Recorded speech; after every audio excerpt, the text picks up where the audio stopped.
capítulo desse livro. A gente vai conversar um pouco sobre esse capítulo que tem como título a expressão tudo que você sempre quis.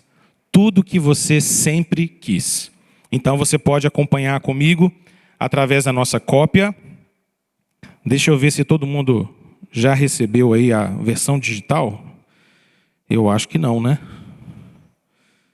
Chegou não, gente? É porque o pastor esqueceu. Acontece. Eu vou mandar para você aqui agora. Pronto, agora vai chegar. Agora vai chegar para você também lá no informativo a versão digital. Tudo que você sempre quis. Bom, do que é esse tema ou sobre o que ele trata? Eu queria começar dizendo para você que talvez a pior coisa que possa acontecer conosco é que algum sonho muito profundo no nosso coração se realize. É assim que o Tim Keller começa esse capítulo, um tanto surpreendente, não é?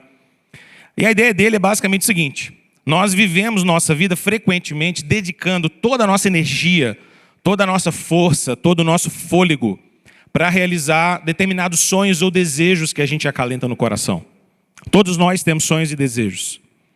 Todavia, como diz o Tim Keller, nós nunca imaginamos que realizar nossos maiores desejos talvez seja a pior coisa que possa nos acontecer. O que esse autor quer dizer com isso? Porque quando a gente pensa na realização de desejos, a gente só pensa em coisa boa, não é? Poxa vida, eu estou sonhando algo e aí você está me dizendo que quando eu realizar, isso vai ser ruim para mim? Deixe-me te dizer o que ele está nos fazendo pensar com isso. O que o Keller queria dizer com isso? Ele quer basicamente nos alertar que alguns desejos do nosso coração, alguns sonhos que a gente tem, podem no final das contas se tornar ídolos para nós. A gente pode sonhar tanto com alguma coisa, a gente pode desejar e almejar tanto alguma coisa, que aquilo se torna no final das contas algo que nos domina. Pode se tornar um ídolo. Um ídolo que estabelecido no nosso coração vai de alguma maneira drenar toda a nossa força, toda a nossa energia. E se nós conseguirmos realizar esse sonho, talvez a nossa vida se torne um desastre. Como, por exemplo, imagine o caso de uma mãe, esse é um exemplo que ele cita, que sonha em ter um filho. E sonhou durante muitos anos, e é um sonho legítimo, justo, correto. E aí, num determinado momento, Deus a agracia com gravidez. Ela fica grávida, de gêmeos, tem 2 filhos, nascem 2 crianças. Mas esse amor no coração dela se tornou tão dominante, mas tão dominante, mas tão dominante, que ela acaba educando os seus filhos de uma maneira hiperprotetora. Mas tão hiperprotetora, que os seus filhos se tornam duros no seu coração, que os seus filhos crescem e de repente começam a entrar em litígio e briga e discordância com essa mãe, porque a educação dela foi tão opressora, tão dominadora, tão cheia de limites, que isso acabou se tornando um desastre familiar.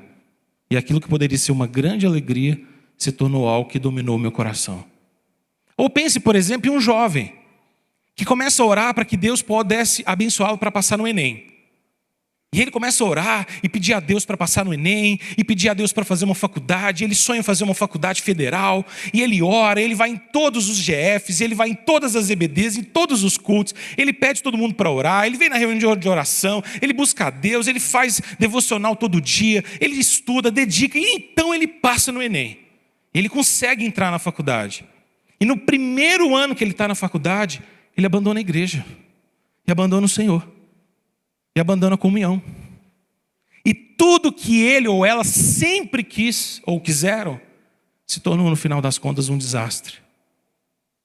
Ou como um homem, por exemplo, ou uma mulher que sonha com um sucesso profissional e se dedica, e termina a faculdade, estuda de madrugada, trabalha 2, 3 horários, não tem tempo para nada, se dedica, até que consegue finalmente uma promoção de emprego espetacular, um ótimo salário, expectativas grandiosas, sucesso na empresa, reconhecimento dos colegas, e está tão feliz com o sucesso, porque ele sonhava o dia que ele ia conseguir ter sucesso financeiro para poder dar uma boa vida para os filhos, para poder passear com a família, para poder ter tempo de sobra para estar com a família. E aí, quando ele realiza o sonho dele, ele descobre que ele só pensa em trabalho, que ele não tem tempo para a esposa ou para o esposo, não tem tempo para os filhos, e que o dinheiro está lá na conta bancária e o coração dele está extremamente preocupado com finanças e com os investimentos que ele fez e o dinheiro que ele não pode perder, mas tudo que ele sempre sonhou se tornou, no final das contas, um desastre. Não importa o que seja, não importa. Sempre que nós buscarmos o significado das nossas vidas em algo ou alguém que não seja Deus, nós vamos experimentar frustração. Porque os ídolos, eles sempre vão falhar conosco. Ídolos são incapazes de nos dar a plenitude, a completude que nós tanto buscamos, gente. Impossível. Deus colocou a eternidade no nosso coração, lembra? Eclesiastes 3:11. O nosso coração anseia por aquilo que é eterno.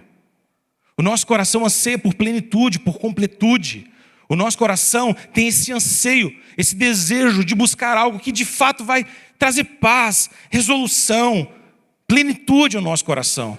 E nós frequentemente miramos nas coisas deste mundo. Bens materiais, pessoas, circunstâncias, um relacionamento, um cônjuge, um filho, um namorado, uma experiência, uma viagem de férias, uma promoção. A gente sempre mira em coisas que são passageiras. Pense então na história de Abraão.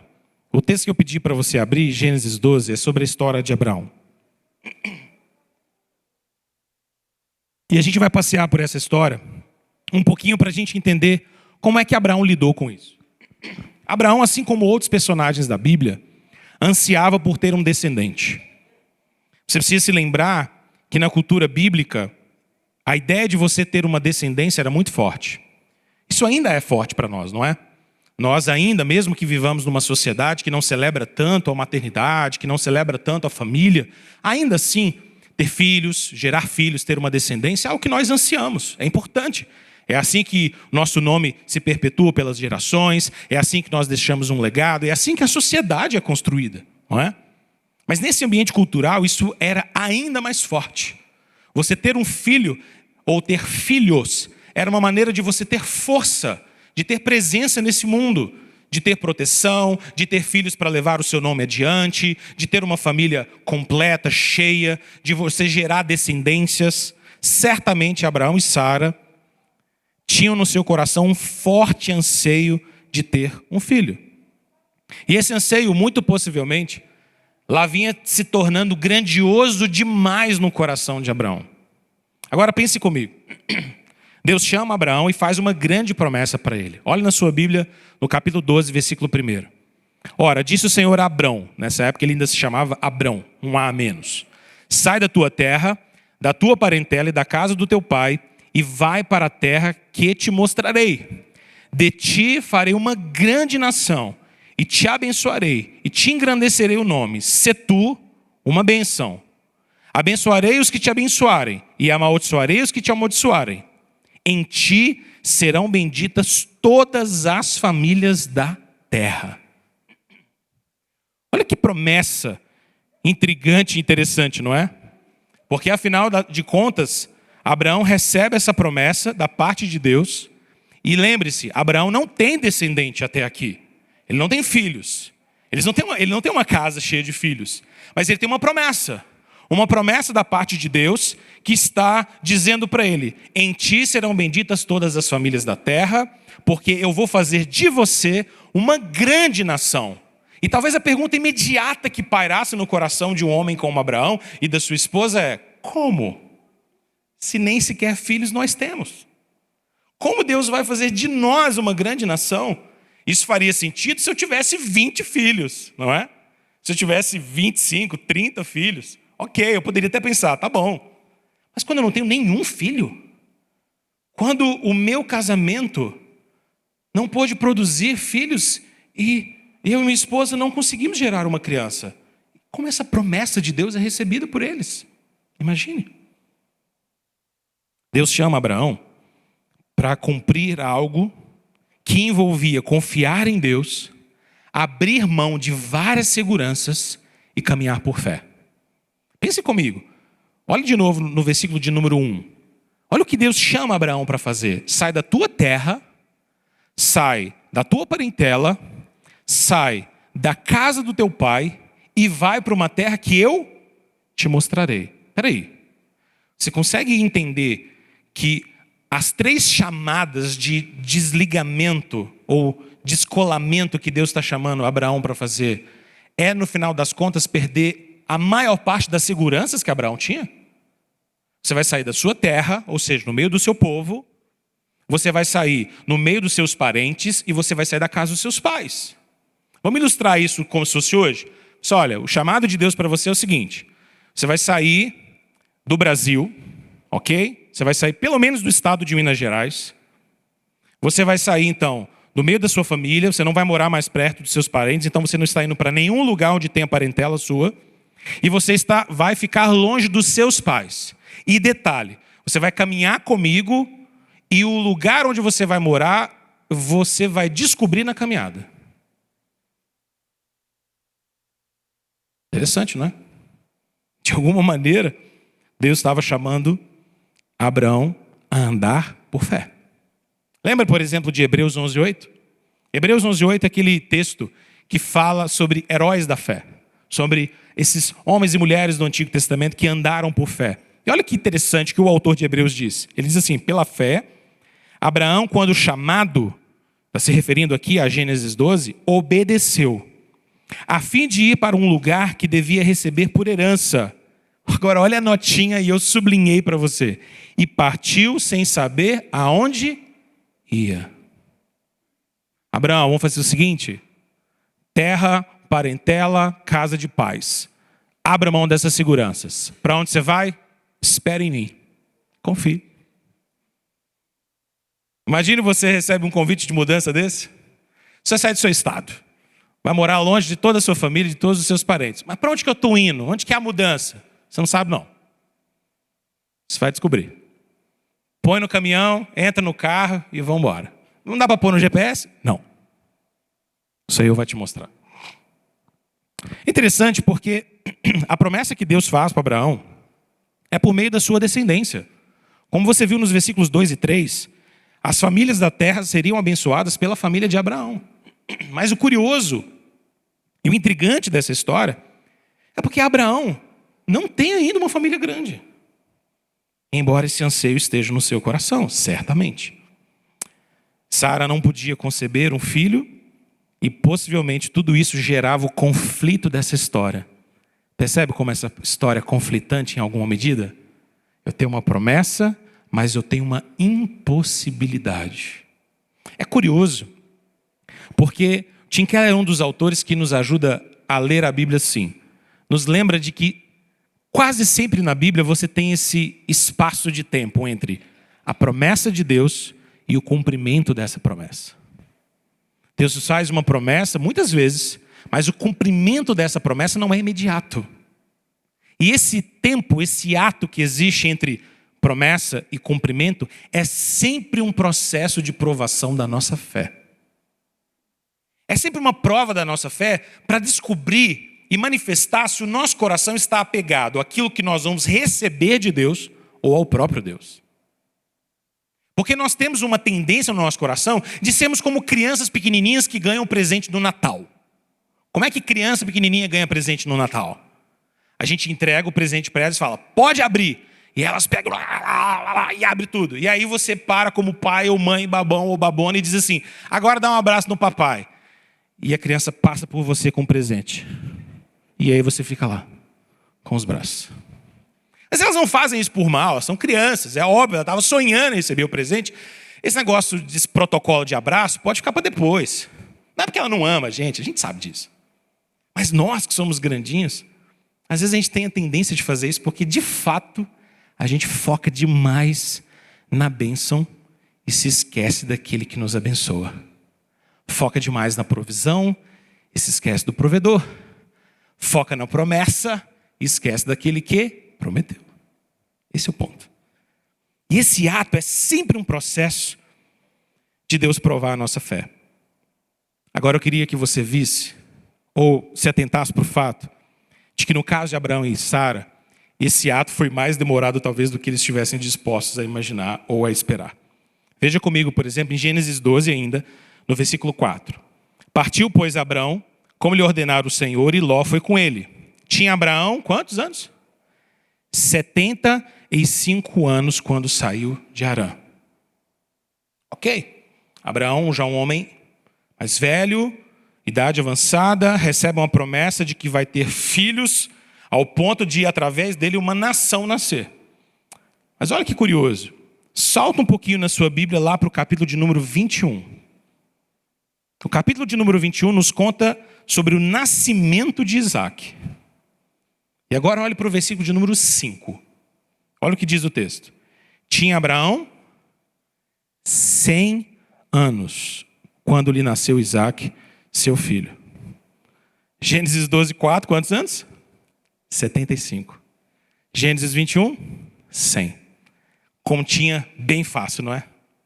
Meu Deus, 25 anos. 25 anos entre receber a promessa e o cumprimento da promessa. Perceba que no final das contas, esse período grandioso que existe entre receber promessa e a promessa se cumprir é sempre um lugar onde a nossa fé é provada. A gente poderia fazer várias perguntas aqui, eu quero pelo menos ler uma das perguntas que o Keller faz nesse livro. E a pergunta é: havia ele, Abraão, aprendido a confiar somente em Deus nesse período? Será que Abraão havia aprendido a amar a Deus pelo que ele é e não apenas pelo que ele podia dar? E você se lembra pela história, porque você já conhece a história de Abraão e Sara, que as coisas não foram tão simples assim. Abraão e Sara não passaram simplesmente todo esse período ali, tranquilo, dizendo, não, que é isso, 25 anos, mole para nós. Não foi bem assim, foi? Conflitos surgiram no coração. Receio de que não tivesse uma descendência, a ideia de tomar uma serva para poder chamar a sua descendência através dela. Lembra da história de Agar? Lembra da história de Ismael?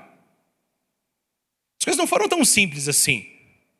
O coração deles não estava tão assim, claramente, decididamente, de maneira muito simples, segura, inquestionável, dizendo, não, o Senhor simplesmente vai cumprir a promessa. 25 anos se passam e o nosso coração é provado. Mas quando a gente lê Gênesis 21, versículo 5, a gente tem a ideia, e se a história terminasse aqui, de que no final das contas, Abraão tinha triunfado, não é? Se a história acabasse por aqui e nada mais acontecesse, a gente poderia pensar, tudo bem, deu certo, e viveram felizes para sempre. Abraão sonhava com um filho, junto com Sara esperaram durante 25 anos, Deus mandou Isaac, glória a Deus, recebeu essa criança e viveram felizes para sempre. Mas não é bem assim que a história termina, não é? Porque quando a gente chega no capítulo de número 22, e aí você pode passar a sua Bíblia, você se lembra que aqui a gente tem Deus provando a fé de Abraão mais uma vez. Detalhe, Deus já havia provado a fé dele, não é? Deus fez uma promessa para ele aos 75 anos de idade. E Abraão teve 25 anos de espera para aprender a confiar em Deus, para ter fé no Senhor, para poder dizer todos os dias para o seu coração e nas conversas com Sara, Sara e meu coração, Deus prometeu, Deus vai cumprir. É no tempo dele, na vontade dele, mas poxa vida, já se passaram 10 anos. Deus vai cumprir. Mas poxa vida, já se passaram 15 anos. Deus é fiel. Vamos esperar nele. É uma grande prova de fé, irmãos. É uma grande prova de fé. Mas Deus sabia que algo mais ainda precisava ser provado no coração de Abraão. E aqui talvez esteja o centro e a chave da nossa aula de hoje. Porque esse era o teste final. Olha comigo agora, no capítulo 22. Depois dessas coisas, pôs Deus a Abraão à prova. Ele disse, Abraão, este lhe respondeu, eis-me aqui. Acrescentou Deus, toma o teu filho, teu único filho, Isaque, a quem amas, e vai-te à terra de Moriá. Oferece-o ali em holocausto sobre um dos montes que eu te mostrarei. Sem dúvida nenhuma, esse é um grande teste de fé. Preste atenção nas palavras que Deus usa, porque as palavras que Deus usa no versículo de número 2 são um raio-x sobre o coração de Abraão. Olha como ele diz: toma o teu filho, o teu único filho, a quem amas. Deus estava, de alguma maneira, mostrando para Abraão, nessa provação e nesse teste, de que, de fato, Abraão estava sendo provado naquilo que era o seu grande amor. Aquilo que era a sua paixão, aquilo que dominava o seu coração. E quando a gente lembra do contexto todo, isso faz muito sentido, não é? Uma cultura em que ter uma descendência é algo tão precioso, finalmente a sua esposa dá à luz a um filho, nasce um filho dessa promessa, 25 anos de espera. Imagina como o coração de Abraão estava. Imagina o foco dele nessa criança. Imagina toda a expectativa de alguém que esperou tanto tempo e talvez estivesse processando no coração coisas do tipo assim: eu preciso proteger essa criança agora a todo custo. Eu custei a ter esse filho. É tudo que eu sempre quis. E agora eu preciso, de todas as maneiras, proteger, tomar cuidado e zelar por ele. O tempo passa e Deus agora chama Abraão a entregar o seu próprio filho. Keller diz algo que eu acho bastante interessante. Ele diz o seguinte: olha, Deus não estava dizendo que você não pode amar seus filhos, mas sim que você não pode transformar um ente querido, seja um filho, um cônjuge ou qualquer outra pessoa, em um falso Deus no seu coração. Se alguém coloca um filho no lugar do verdadeiro Deus, é criado um amor idólatra que sufocará esse filho e estragará a relação. Curioso isso que o Keller está dizendo, porque a gente enxerga isso o tempo inteiro. Por exemplo, é muito comum você ver pessoas que se engajam em relacionamentos que, quando a gente vai aconselhar, a gente percebe que esse relacionamento se tornou abusivo. Abusivo em que sentido? No sentido emocional.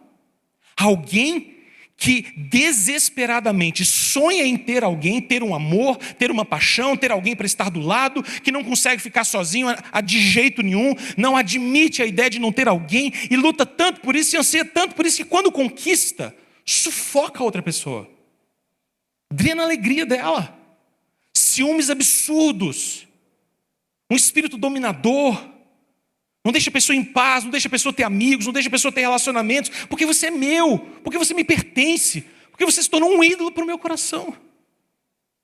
E pessoas que estão em um relacionamento assim e se tornam objeto dessa adoração sufocante de outras pessoas, normalmente padecem emocionalmente e espiritualmente. Precisam ser libertas desse tipo de relacionamento. Isso pode acontecer num namoro, isso pode acontecer em um casamento, isso pode acontecer na relação de pais com os filhos. Você sabe do que eu estou falando, não é? Você sabe de casamentos, por exemplo, que se terminaram por causa de relações abusivas, em que o outro se torna quase um objeto meu. Eu controlo você, você é meu. Se eu não tiver você, eu não estou feliz. Se não tiver do meu jeito, eu não estou feliz. Tim Keller então está nos lembrando. Não é que a gente não possa amar os nossos filhos, não é que a gente não possa amar um cônjuge, um pai, uma mãe, nossos entes queridos. Claro que nós podemos amar. Mas aqui é um alerta para que a gente não transforme esses entes queridos, essas pessoas amadas, em deuses falsos para o nosso coração. Se fizermos isso, esse amor vai se tornar um amor idólatra. E vai, no final das contas, sufocar e estragar essa relação. Agora, é curioso porque Deus chama Abraão a entregar o seu primogênito. Deus chama Abraão a entregar o seu próprio filho. Talvez se Deus tivesse feito um outro pedido para Abraão, Abraão já tivesse de pronto rejeitado esse pedido, ou pelo menos entendido como estranho. Se Deus, por exemplo, tivesse pedido para Abraão sacrificar Sara, não faria sentido para Abraão. Ou um servo seu, não faria sentido isso para Abraão. Mas quando Deus chama para tomar o seu próprio filho, Abraão de pronto se coloca em obediência a Deus. Por quê? Muito possivelmente porque Abraão estava muito consciente de que o primogênito, ele como que representava a família inteira. O primogênito, ele era central na família. É o primeiro filho, aquele que vai receber a bênção. Aquele que vai receber a bênção dos pais, aquele que vai dar continuidade simbolicamente à família, aquele que ocupa o primeiro lugar. Lembra, por exemplo, quando mais tarde na história, lá em Êxodo, Deus vai punir o Egito e o pecado dos egípcios? Qual é a última praga? Qual que é o último juízo de Deus sobre os egípcios? Você se lembra? Deus tira a vida dos primogênitos. Como que dizendo que o juízo de Deus está caindo sobre todos eles. E Deus estava trazendo juízo sobre os primogênitos. Ainda é muito curioso que em Êxodo, a gente percebe que a única possibilidade da ira santa de Deus não recair sobre os primogênitos de Israel era que Israel fizesse o quê? O que o povo de Israel tinha que fazer para que naquela manhã da Páscoa, do dia seguinte da Páscoa, o seu filho primogênito não estivesse morto também? O que eles tinham que fazer? Tomar um cordeiro e imolar esse cordeiro no lugar do primogênito. Tomar o sangue desse cordeiro, passar na porta e celebrar a Páscoa. Curiosamente, como certo autor já disse, todas as casas no Egito, na manhã depois da Páscoa, teria algum ser morto. Ou seria um primogênito, ou seria um animal que resgatou aquele primogênito. Porque a ira santa, justa, perfeita de Deus cai sobre o pecado dos homens. Agora é curioso. Deus traz a ira então, a sua ira, lá no caso de Êxodo, e os primogênitos são poupados, são santificados, porque eles são resgatados pelo sangue do Cordeiro. Curioso que mais tarde em Israel, Deus vai estabelecer que por causa da Páscoa, por causa do resgate de todos os primogênitos de Israel, todos os primogênitos passariam a pertencer ao Senhor. Os primogênitos de todos os animais e também os primogênitos de todas as famílias. Os primogênitos dos animais seriam sacrificados no altar, mas os primogênitos das famílias seriam resgatados por um cordeiro. De tal maneira que quando um casal se casava e tinha o seu primeiro filho, precisava pegar um cordeiro e sacrificar ao Senhor para resgatar o seu filho. Como que dizendo, é assim que o resgate acontece. É assim que os meus filhos são guardados da proteção do Senhor. Porque nós somos pecadores, porque nós nascemos em pecado, porque a ira santa de Deus está sobre todos os homens, mas por causa do sangue de um cordeiro, a ira de Deus não recai sobre o meu filho e ele é resgatado. Nada disso fazia ainda todo sentido. E essas ideias estavam ganhando significado e tomariam um significado muito mais amplo, que a gente vai enxergar mais à frente. Mas Abraão sai em obediência. E Abraão sai em obediência reconhecendo provavelmente duas coisas. Elas parecem muito claras. A primeira delas, que Deus é um Deus justo. E se Deus estava pedindo o seu filho, e se Deus o estava chamando para fazer aquilo, Deus continuaria sendo justo. Abraão se submete. Mas Abraão também sabia que Deus, além de ser um Deus justo, é também um Deus gracioso. É um Deus cheio de graça e cheio de bondade. E é por isso que Abraão consegue subir aquelas montanhas, subir aquele monte, com uma confiança no seu coração de saber que Deus proverá. Deus irá prover. Lembre-se comigo, por exemplo, do versículo de número 5. O versículo de número 5, Abraão está ali, ele olha para os seus servos e diz assim para eles: esperai aqui com o jumento, e eu e o rapaz iremos até lá, oferecer o sacrifício. E havendo adorado, voltaremos para junto de vós. É curioso, porque quando ele diz o iremos, ele usa o plural. E quando ele vai falar do voltar, ele também usa o plural.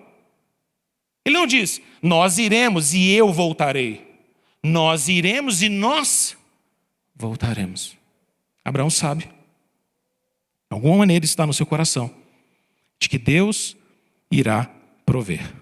Deus vai cuidar. Deus vai conduzir. Se o Senhor chamou, Ele é justo, mas Ele não é apenas justo, Ele é cheio de graça, cheio de amor, cheio de bondade. O Senhor proverá. É assim que é o nome que Abraão põe naquele lugar, não é? Versículo 14, lembra? E pôs Abraão por nome aquele lugar, o Senhor proverá. Daí se dizer até o dia de hoje, no monte do Senhor se proverá. Agora olha que curioso. Deus havia colocado Abraão nessa fornalha. Isso não era qualquer provação. Isso era de fato uma provação intensa, desafiadora, que envolvia o seu coração e um amor maior que Abraão tinha. Mas Deus queria provar o amor e o temor que havia no coração de Abraão.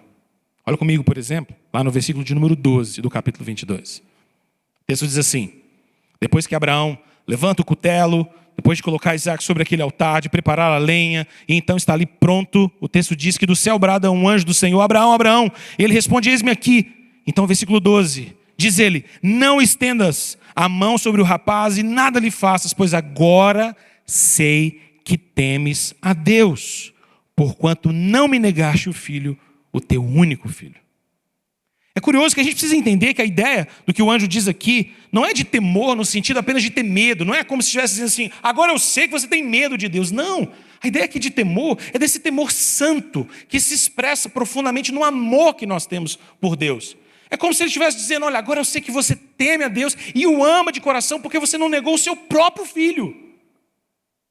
Agora o seu coração está entregue, o seu coração está completamente dobrado, quebrantado diante do Senhor. Se o próprio anjo, como voz do Senhor, está dizendo para Abraão que agora, de fato, Abraão teme a Deus, é porque Abraão tinha, de fato, algo para aprender nesse teste. Abraão tinha algo para aprender do Senhor aqui.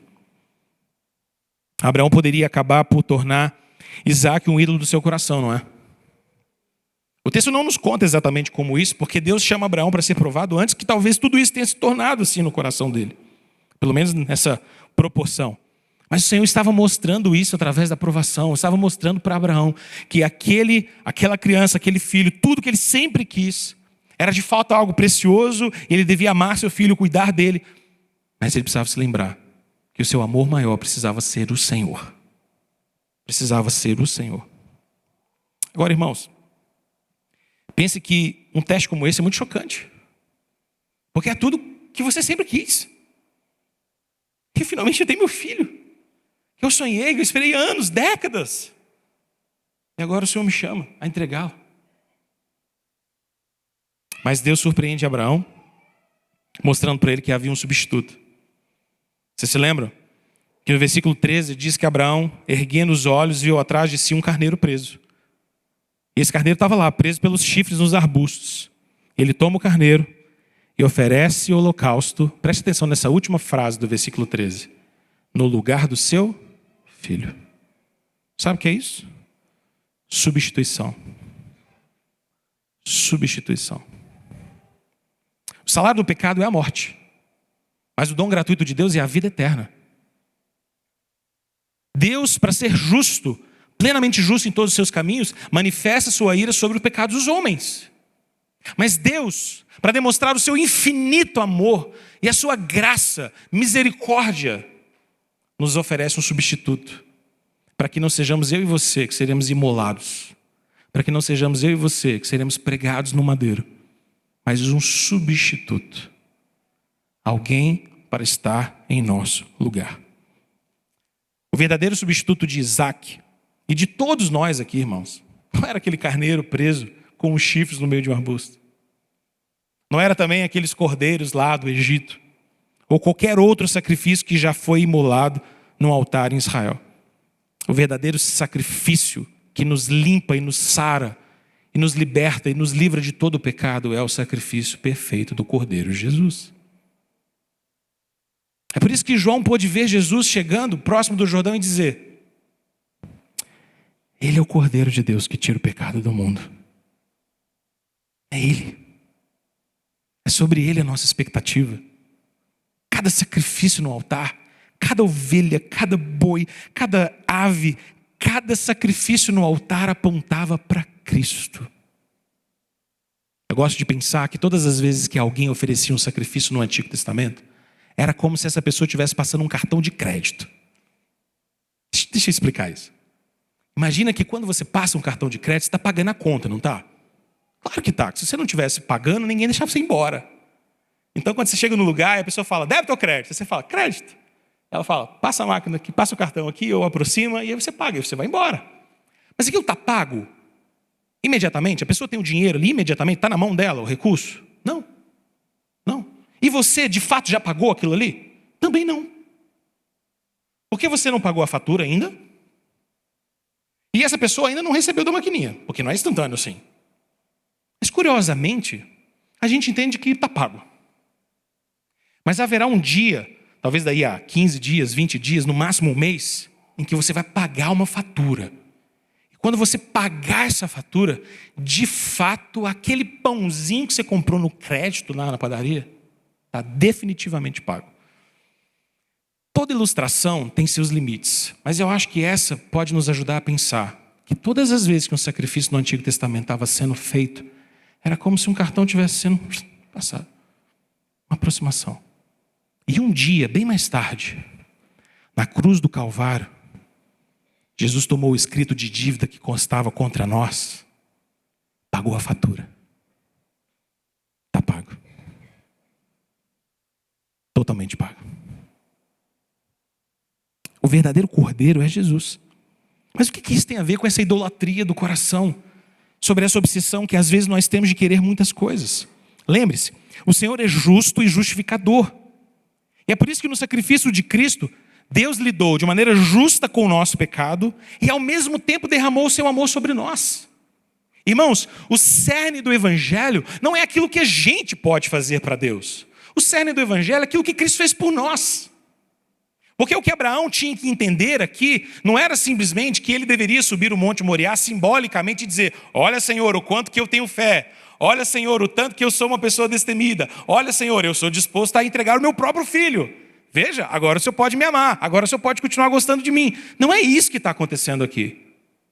O que Abraão estava aprendendo no Monte Moriá é que, de fato, aquilo que Deus tem para ele, aquilo que Deus tem para nós, é sempre infinitamente melhor. A história de levar Isaac no monte não é história sobre como Abraão é um homem grandioso, não. É sobre como Abraão é um homem de fé. E fé é confiar em Deus e naquilo que Ele pode fazer, não em si mesmo. A história de Abraão não é história de coragem. Então agora vamos ser corajosos como Abraão, destemidos como Abraão. Não, Abraão é um homem falho. É um homem que duvidou, é um homem que tomou sua serva para poder ter um filho com ela, para poder ver se a promessa de Deus se cumpria dessa maneira. Cadê o grande homem? Cadê o cara que nunca errou? Não é sobre Abraão, é sobre o Deus de Abraão. Não é sobre Isaac, é sobre o substituto de Isaac. É sobre o Deus que naquele monte entregou o cordeiro, aquele carneiro, o colocou ali pela providência dele, prendendo os seus chifres, para que Abraão pudesse encontrá-lo, sacrificá-lo no lugar de seu filho e saber que o Senhor proverá. Essa é a lição do monte. A lição do Monte Moriá é: o Senhor proverá. Essa é a lição. Irmãos, nós só podemos andar nas pisadas de Abraão quando nós andamos pela fé, nunca por nós mesmos. Não é sobre sermos tão bons assim, sobre sermos corajosos, sobre termos uma performance extraordinária de vida com Deus. Não, irmãos. É sobre a cessação de tudo isso. Porque os nossos ídolos precisam ser deixados diante dele. Frequentemente eu e você entramos em problemas na nossa vida por causa, entre aspas, dos nossos Isaques. A gente acaba enfiando o pé pelas mãos por causa dos nossos sonhos, que a gente não pode abrir mão deles. A gente acaba atropelando família, atropelando saúde, por causa dos desejos do nosso coração. Que às vezes se torna obstinação e podem até mesmo se tornar ídolos para nós. Quando nós entendemos o sacrifício de Cristo na cruz, então a gente percebe o grande amor de Deus por nós. O grande amor do Senhor, e podemos repousar o nosso coração nele, no Senhor e em nada mais. Porque nenhum ídolo, nenhum grande sonho, nenhum grande projeto, nenhum grande desejo pode saciar o seu coração.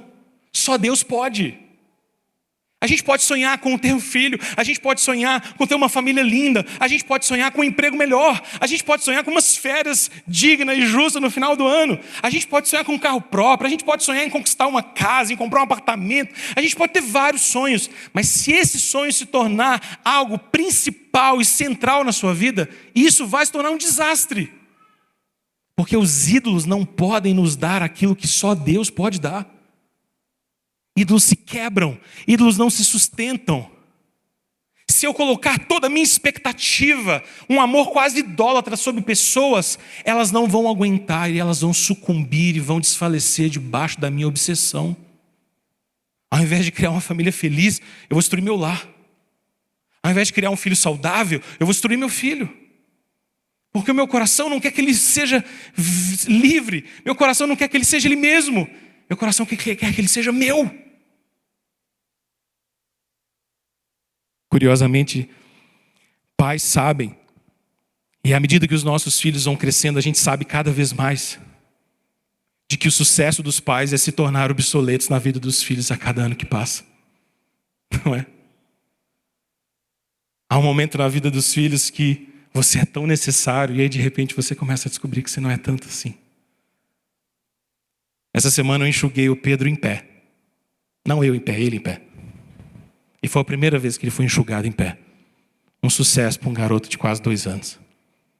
E normalmente enxuga ele deitadinho, né? E aí foi a primeira vez em pé. E ele ficou tão feliz de ter sido enxugado em pé. E saiu pelado, correndo pela casa. Volta aqui, garoto. E aí eu disse para a Thalita, enxuguei ela em pé. Ela em pé. Que legal. Só que agora precisa menos de mim. E aí essa semana ele comeu sozinho o almoço todo. E eu falei para a Thalita, ele comeu o almoço todo sozinho. Fez alguma bagunça, claro, mas comeu. Eu falei, que fantástico. Mas agora ele precisa menos de mim. Não é? Mas o sucesso dos pais é se tornar obsoletos na vida dos filhos. Pelo menos nessa medida, acho que você entendeu o ponto. É vê-los cada vez mais autônomos, independentes, conquistando suas coisas. Isso é o que a gente anseia. É o que a gente luta que eles façam. É o que a gente dedica toda a nossa energia para que eles aprendam em alguma medida. De alguma maneira, nós podemos amar e devemos amar os nossos entes queridos, mas eles não podem se tornar um ídolo no nosso coração. Tim Keller fala algo que eu acho surpreendente, eu não coube aqui para vocês, mas eu vou falar. Tim Keller faz a gente perceber que na cruz do Calvário, a frase dita pelo anjo no versículo 12 se inverte. Porque lá no Monte Moriá, Deus pôde dizer para Abraão, agora eu vejo que você me teme. Agora eu vejo que você me ama. Porque você não me negou o seu filho, o teu único filho. E agora, por causa de um outro pai que também subiu um outro monte e entregou um outro filho, chamado Jesus, eu e você podemos chegar aos pés da cruz de Cristo, olhar para Deus Pai e dizer, agora eu sei que o Senhor me ama. Porque o Senhor me deu o seu próprio filho quando eu ainda era pecador. Deus prova o seu amor para conosco pelo fato de ter Cristo Jesus morrido quando nós ainda éramos pecadores. Deus, diferente de Abraão, não apenas quase entregou, mas de fato nos deu o seu único filho, o filho unigênito do Pai, o filho do seu amor, para morrer em nosso lugar. A palavra de Deus então nos ensina que se Deus nos deu o seu próprio filho, quanto mais Deus nos dará todas as outras coisas quanto nós necessitamos. O que isso ensina para nós?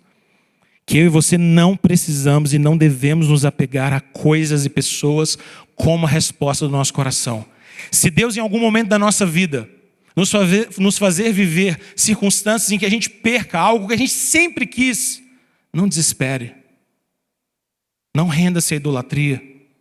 Coloque diante de Deus e diga, Senhor, eu não consigo entender. E é muito difícil para mim ter que viver dessas circunstâncias, sem essas coisas, e ter essas coisas longe de mim, ter perdido essa pessoa que eu amo, ou ter sido privado dessa questão. Mas eu sei que o Senhor tem o melhor para mim. Eu quero confiar. Eu quero descansar no Senhor. Talvez a gente viva momentos na nossa vida em que, de fato, a gente pode correr o risco ou viver a experiência de perder aquilo que a gente sempre quis. E nesses momentos, nós vamos passar por uma provação muito grande, de talvez olhar para Deus e questionar Deus. E dizer, Senhor, eu não consigo entender como o Senhor pode ser justo. Poxa vida, eu sonhei tanto com isso. Eu orei por isso a minha vida toda, Deus. Eu almejei isso de todo o meu coração e agora que eu finalmente estou vivendo isso, o Senhor me tira. É nesse momento que o nosso coração não pode se entregar à idolatria, ao ressentimento. Mas a gente precisa confiar no Senhor. Dizer, o Senhor dá, o Senhor tira. Glória seja ao nome do Senhor. Ele é o nosso provedor. E andar com o Senhor é saber que Ele é melhor do que as bênçãos que Ele pode nos dar. Guarde isso no seu coração. Andar com Deus é aprender que Ele é sempre melhor do que as bênçãos que Ele pode te dar. Deus é sempre o melhor. O Senhor é o nosso pastor. e nada nos faltará. E se alguma coisa está nos faltando, é porque o nosso pastor entende que assim é melhor. Então vamos descansar nas mãos dele. Tim Keller diz no final do seu capítulo a frase que eu coloquei para vocês, para nós. Só é seguro manter uma coisa em nossa vida se ela realmente deixou de ser um ídolo. Isso só acontece quando estamos realmente dispostos a viver sem ela. Quando realmente dizemos de coração, porque eu tenho a Deus, eu posso viver sem você. Porque eu tenho a Deus, eu posso viver sem isso. Porque eu tenho a Deus, eu posso continuar minha vida mesmo não tendo tudo aquilo que eu sempre quis. Porque eu tenho a Deus. Ele é o nosso amor maior. Ele precisa ser o nosso amor maior.